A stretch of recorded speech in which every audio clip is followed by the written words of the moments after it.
గురువుగారు, శ్రీరాముడు సీతా పరిత్యాగం చేసినటువంటి ఘట్టం, దాని వెనక దాగి ఉన్న పరమార్థాన్ని ఈ లోకానికి కంచిస్వామి వారు ఎవరి చేత చెప్పించారు? నడిచే దేవుడు కంచిస్వామి వారి ప్రసంగాలు మనం చెప్పుకుంటున్నాం. చాలా ఆనందంగా ఉంది.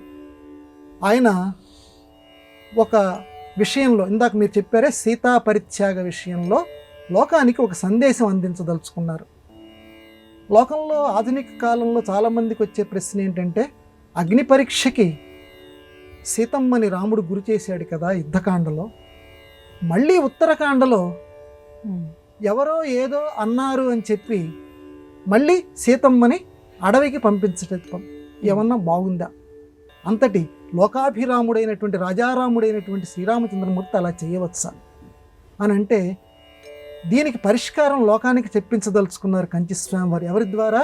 తాడేపల్లి వెంకటప్పయ్య శాస్త్రి గారు, రాఘవనారాయణ శాస్త్రి గారు రచించినటువంటి శ్రీరామ కథామృతం అనేటువంటి ఒక గొప్ప కావ్యం ద్వారా లోకానికి చెప్పించదలుచుకున్నారు. రాఘవనారాయణ శాస్త్రి గారు ఒకసారి కంచిస్వామి వారి దగ్గరికి వచ్చినప్పుడు, నేను అనేక రామాయణాలు చదివాను. ఆయనకి 18 భాషలు వచ్చమ్మా కంచిస్వామి వారికి. 18 భాషల్లో ఉన్నటువంటి రామాయణాలు నేను చదివాను.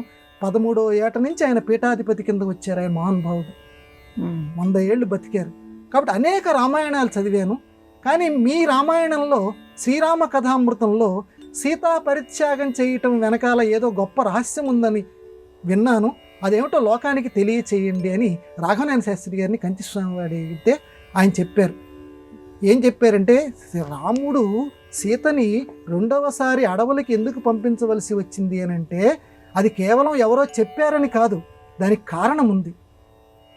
ఒక మంత్రి గారు రాజుగారి దగ్గరైనటువంటి రాముడి దగ్గరికి వచ్చి, అయ్యా మీరు రాజు కదా అన్నారు. అవునా, ఇందులో అనుమానమే ఉంది, అయోధ్యకి రాజు కింద చేశారు కదా రాజుని, మరి మీరు రాజు అయినప్పుడు సీత మీకు ఏమవుతుంది? సీత నాకు భార్య కదయ్యా. జాగ్రత్తగా ఆలోచించండి. రాజు అంటే భూభర్త కదా, భూమికి భర్త. భూమికి అంటే భూమికి భర్త, భూమి యొక్క కూతురు సీత. కాబట్టి భూదేవికి భర్త అయినటువంటి భూపతి అయినటువంటి మీరు ఆమె యొక్క కూతురైనటువంటి సీతని భార్యగా చేసుకోవటంలో ఏమైనా ఔచిత్యం ఉందా? పెద్దవారు మీకు నేను చెప్పవలసినటువంటి అవసరము లేదు. లోకంలో ఎవరైనా సరే ప్రశ్నిస్తారు, ఎందుకంటే భూదేవి కూతురని మనందరికీ తెలుసు కదా, భూజాత అంటాం కదా. కాబట్టి భూదేవి మీ భార్య వరాహ అవతారంలో, మరి భూదేవి కూతురైనటువంటి సీతని మళ్ళీ మీరు వివాహం చేసుకుంటున్నారు. ఇదేమైనా కొంచెం ఔచిత్యంగా ఉందా? అంతకు మునుపంటే మీరు భూపతి కారు, ఇంతవరకు ఎవరు మిమ్మల్ని ప్రశ్నించలేదు. కానీ ఈరోజు మీరు రాజు అయ్యారు.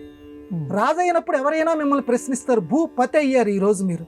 కాబట్టి ఔచిత్యం ఏమైనా ఉందేమో మీరే ఆలోచించుకోండి అని చెప్తే, అవును కదా ఇతను చెప్పినటువంటి మాట, భూదేవి కూతురైనటువంటి సీత నా భార్యగా ఉండటంలో ఔచిత్యము లేదు అని లోకానికి తెలియచేయటం కోసం లక్ష్మణుడిని పిలిచి అడవులకి తీసుకొని వెళ్ళి, ఎందుకంటే తన అవతార పరిసమాప్తి కూడా అవవస్తుందన్న విషయం ఆయనకి తెలుసు, కానీ లోకానికి నిరూపించడం కోసం అడవులకి తీసుకెళ్ళమన్నాడు. కానీ ఈ కారణాన్ని దృష్టిలో పెట్టుకున్నాడు, అంతేగాని ఎవరో చెప్పారని చెప్పి సీతమ్మ శీలాన్ని శంకించి ఆవిడని అడవులకి పంపించలేదు. ఇది మా నాన్నగారు తాడేపల్లి వెంకటప్పయ్య శాస్త్రి గారు శ్రీరామ కథామృతంలో రాశారు అని రాఘవనారాయణ శాస్త్రి గారు చెప్తే, ఇది లోకానికి అందరికీ తెలియచేయాలని చెప్పి మిమ్మల్ని ఈ విధంగా ప్రశ్నించానని చెప్పి కంచిస్వామి వారు నడిచే దేవుడు అన్నారట. అందువల్ల ఆ రోజు నుంచి లోకానికి సీతా పరిత్యాగం విషయంలో రాముడి యొక్క ఆ నడవడిని ప్రశ్నించే ధైర్యం ఎవరికీ లేకుండా దాని వెనకాల ఉన్న అంతరార్థం అంత గొప్పగా ఆవిష్కృతమైంది.